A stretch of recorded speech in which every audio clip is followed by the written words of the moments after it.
What's up with this internet shit? Scrapple TV. I do that too. Yeah, right.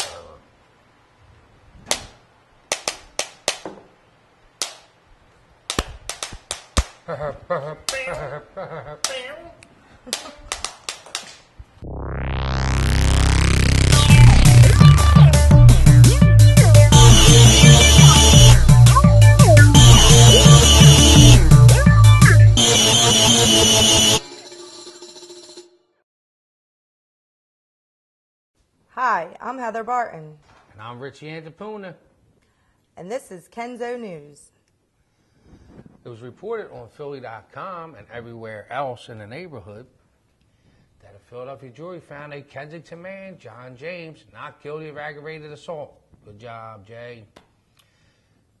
Possession of an instrument of crime and simple assault. He was accused of using a motorcycle to try to run over a police officer.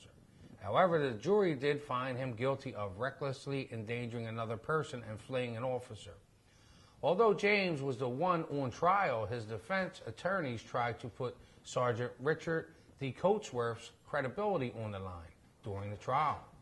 A forensic pathologist and 3 eyewitnesses testified that he shot James in the leg from behind while he rode a motorcycle.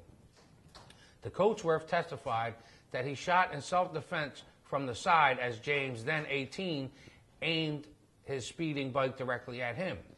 Police had been chasing the owner of the bike, who got off and allowed James to get on minutes later.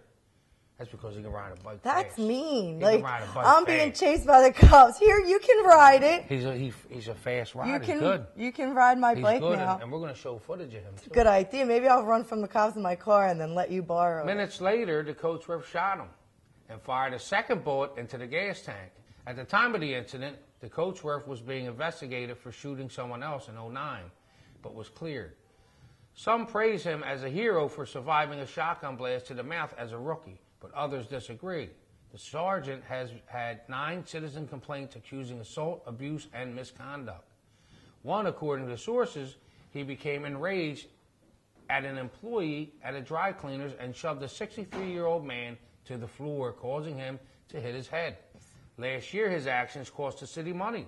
A Columbia University education professor and now a Daily News columnist received an out-of-court settlement after he filed a federal lawsuit accusing the Coatsworth of violating his Fourth Amendment rights by illegally searching him and his car. John Digman, 48, is a convicted bandit who was released from federal custody this month after serving 6 years for robbing banks. He was set free on July 2nd. Digman wasted no time returning to his old ways, said the FBI. According to the Bureau, Digman held up 4 banks and tried to rob 2 in July. On July 11th, the man attempted to rob the Bank of America branch at 1841 East Allegheny Ave in Kensington, but the heist was foiled.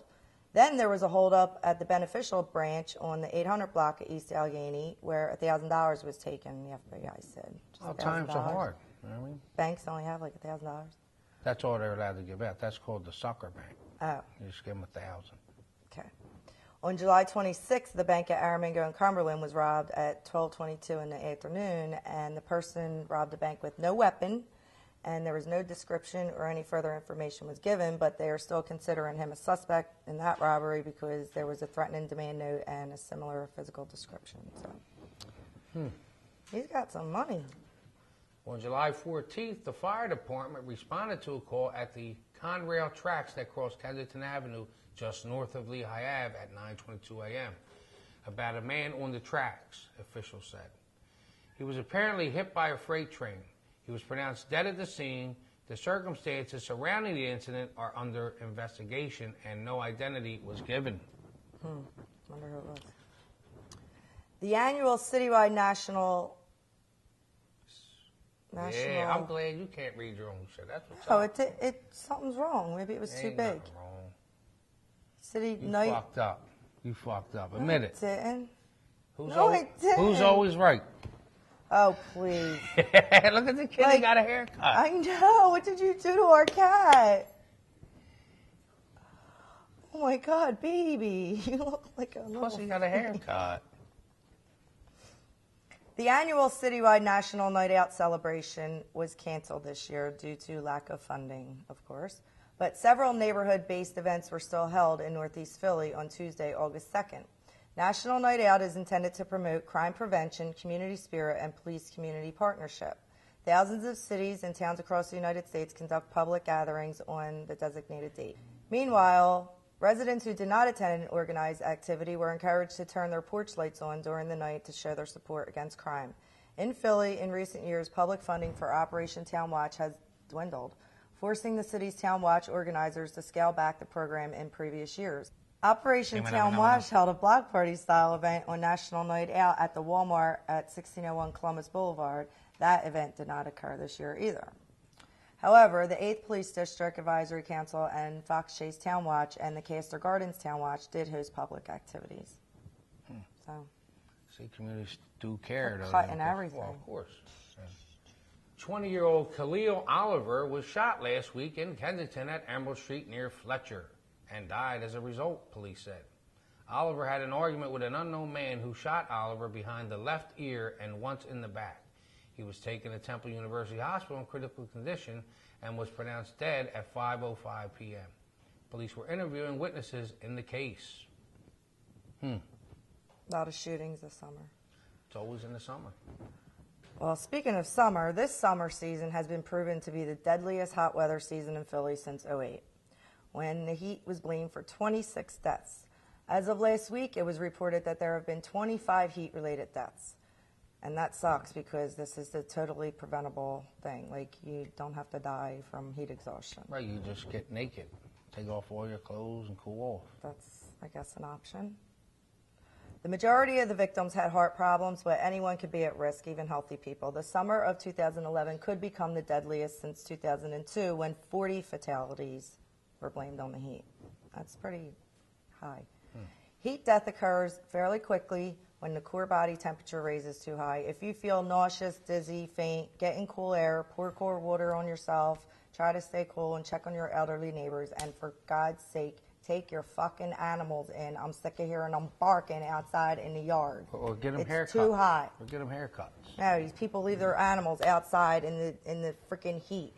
It drives me nuts. Make sure you say well again. Well, last week at Lincoln High School, State Senator Mike Stack, a group of lawmakers and civic leaders promised roughly 750 pissed-off neighbors that they'd fight a plan of business owners trying to open a methadone clinic on Frankfurt Ave in Holmesburg.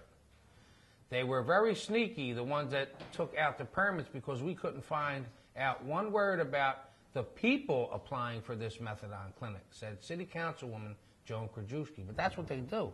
They did the same thing with the fucking garbage plant down on Emerald. You know. Yeah, and they like to do it when there's vacation time because there's not a lot of people in the meetings. Right.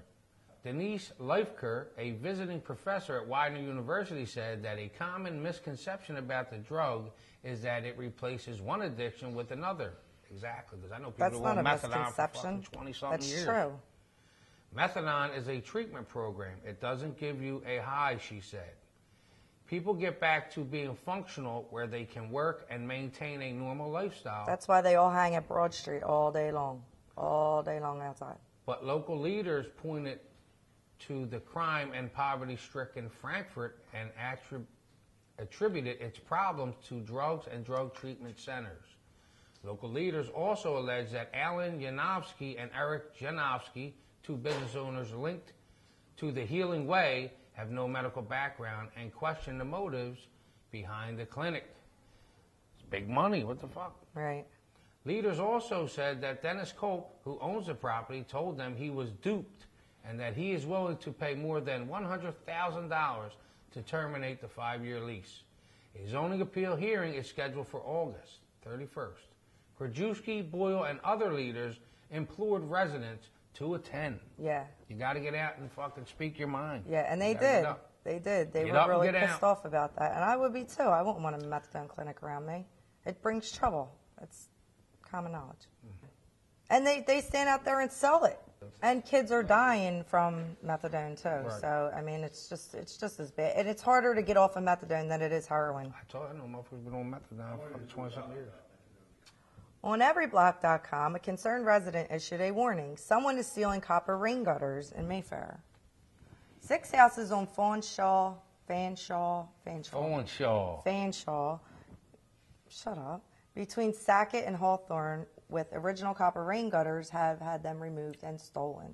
A lot of houses on Charles Street don't have copper siding. Now you're giving them up. Now the thieves are going to. I swear to God, I was like, they're going to come down and just strip all these houses. You're telling the thieves where to go get more copper. They know where the fuck it's at, believe me. No, they're you right just in the gave same area. What's the address? No. It's the whole block, every house. Well, those who have aluminum rain gutters seem to be safe at the moment. So the copper's going. Right. Guard your gutters. Guard your gutters.